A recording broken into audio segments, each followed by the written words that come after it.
la Constitución. ¿En qué consiste? En primer lugar, un paquete importante de reformas del bienestar. Se incluye el derecho de los adultos mayores a una pensión no contributiva a partir de los 65 años de edad.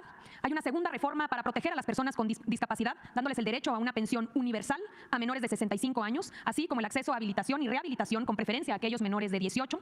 Una tercera reforma que tiene que ver con los apoyos al campo. Está el derecho a un jornal a campesinos que siembren árboles frutales y maderables, hoy conocido este programa como Sembrando Vida.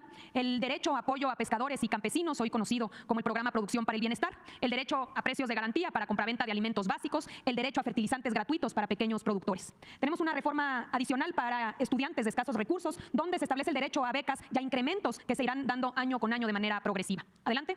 También una reforma para los jóvenes, el derecho a la capacitación laboral para jóvenes entre 18 y 29 años que no estudian y que no trabajan, para que puedan recibir de manera directa un apoyo económico equivalente a un salario mínimo, dando prioridad a todos aquellos que se encuentren en condiciones de pobreza, hoy conocido este programa como Jóvenes Construyendo el Futuro. Adelante.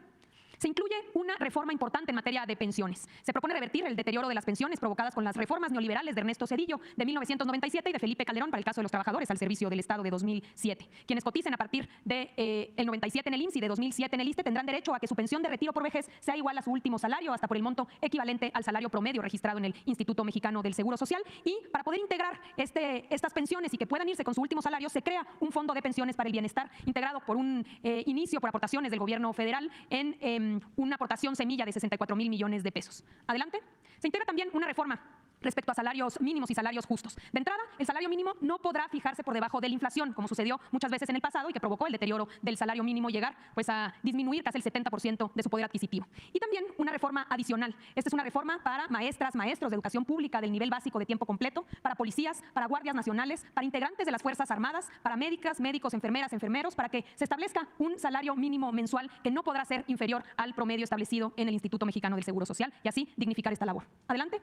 Se incluye también una reforma al Poder Judicial. Como primer elemento está la elección popular, la elección directa por parte de la ciudadanía para ministras, ministros de la Suprema Corte de Justicia de la Nación, magistrados, jueces y también para aquellos integrantes de un nuevo órgano llamado Tribunal de Disciplina Judicial.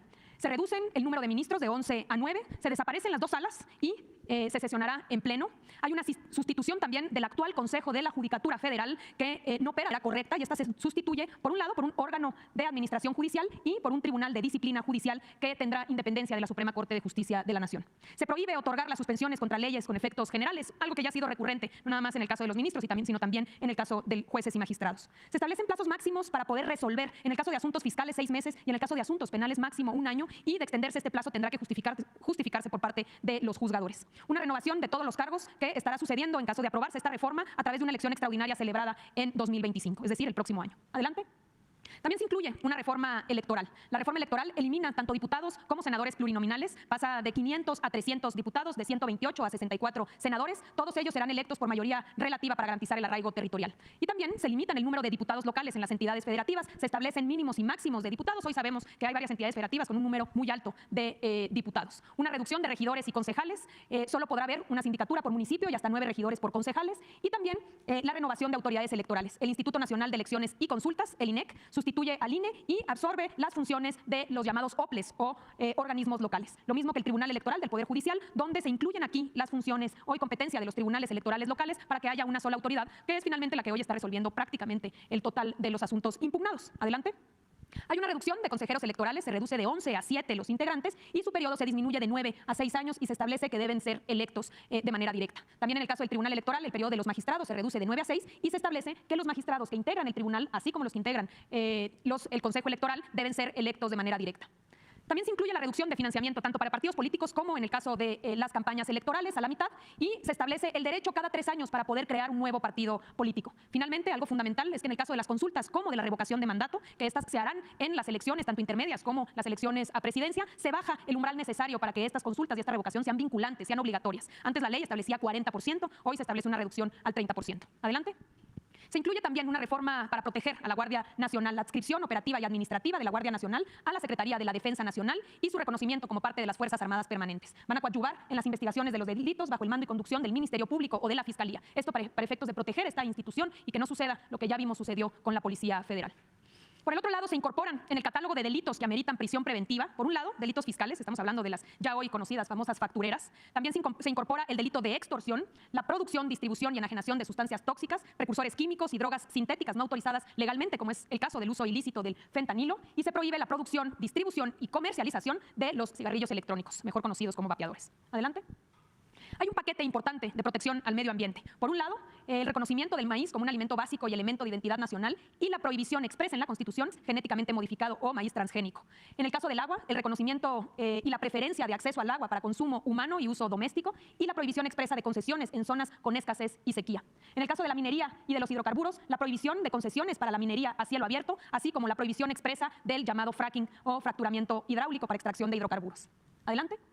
Tenemos también una reforma de protección animal. Se prohíbe el maltrato animal y se garantiza su protección, trato adecuado y conservación por parte del Estado. Se faculta al Congreso para expedir una ley general para la protección de los animales y los planes y programas de estudio incluirán la protección de los animales.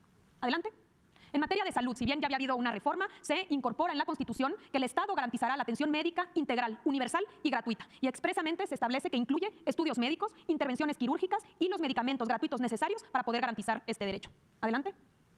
También se incorpora una reforma muy importante en materia de vivienda. Esto a favor de las trabajadoras y los trabajadores. Se establece que se permite que el Infonavit pueda construir de manera directa viviendas y que puede establecer y construir estas viviendas para ponerlas a disposición de los trabajadores, quienes después de cotizar un año tendrán el derecho a una renta social que no podrá ser mayor el cobro al 30% de los salarios de los trabajadores y que después de 10 años de haber rentado a través de esta renta social la podrán adquirir a precios justos y se habrá tomado en cuenta todo lo aportado durante los 10 años de la renta social, de esta manera haciendo asequible la vivienda para trabajadores de bajos, digamos, con preferencia a aquellos con bajos salarios. Adelante.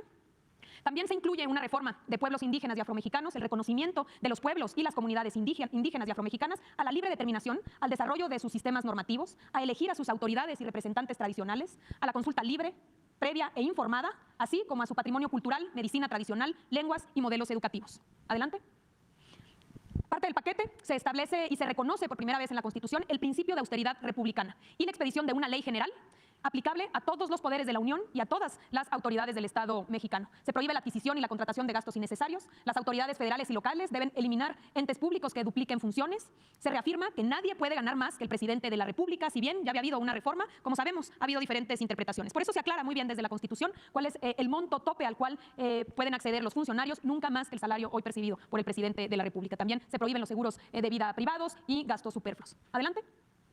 Una reforma adicional tiene que ver con la desaparición de los órganos llamados autónomos que duplican funciones. Estos organismos reguladores, como es el caso del INAI, de la COFESE, del IFT, de la CRE, CNH, Coneval, Mejoredu, así como 18 organismos descentralizados y desconcentrados federales. Aquí tenemos una reforma constitucional y también una reforma a leyes secundarias donde se incluyen todos estos organismos que antes dependían de secretarías de Estado y que llevaban a cabo estas funciones y que después en este proceso privatizador se fueron generando grandes estructuras. Aquí lo importante a destacar es que no se pierden las funciones ni tampoco se pierden los derechos, como es el derecho a la transparencia, sino que todos esos derechos serán protegidos y establecidos a través de las dependencias responsables de cada ramo. Importante destacar el respeto a los derechos de las trabajadoras y los trabajadores que forman parte de estos organismos que pasarán ahora a formar parte de las dependencias. Adelante. Hay una reforma también importante para establecerla como área prioritaria para el desarrollo nacional, el servicio ferroviario de transporte de pasajeros. El Estado mexicano retoma el derecho de utilizar las vías férreas para el transporte de pasajeros. Cuando se privatizaron las vías férreas, se dieron concesiones para el caso de los servicios de transporte de carga. Hoy se retoman para poder otorgar estas concesiones en el caso de servicios de pasajeros. Las concesiones o permisos deberán dar preferencia hoy al servicio de transporte de pasajeros por encima del servicio de transporte de carga. Adelante. Y finalmente, respecto a sectores estratégicos del Estado, se establece en la Constitución que no constituyen monopolios el sistema eléctrico nacional ni el servicio público de Internet que provea el Estado y tendrán prevalencia sobre las empresas privadas. Se destaca que el objetivo del sistema eléctrico nacional es cumplir con una responsabilidad social sin fines de lucro, así como preservar la seguridad y la autosuficiencia energética y por este simple hecho, por ser una empresa pública, no puede ser equiparado a ninguna empresa privada. Estas son, presidente, las reformas que hemos presentado el día de ayer y como bien ha informado ya el presidente, que iremos detallando con los diferentes funcionarios que han venido trabajando en estas reformas para poder no solamente dar claridad, sino también responder a cualquier duda. Es cuanto, presidente.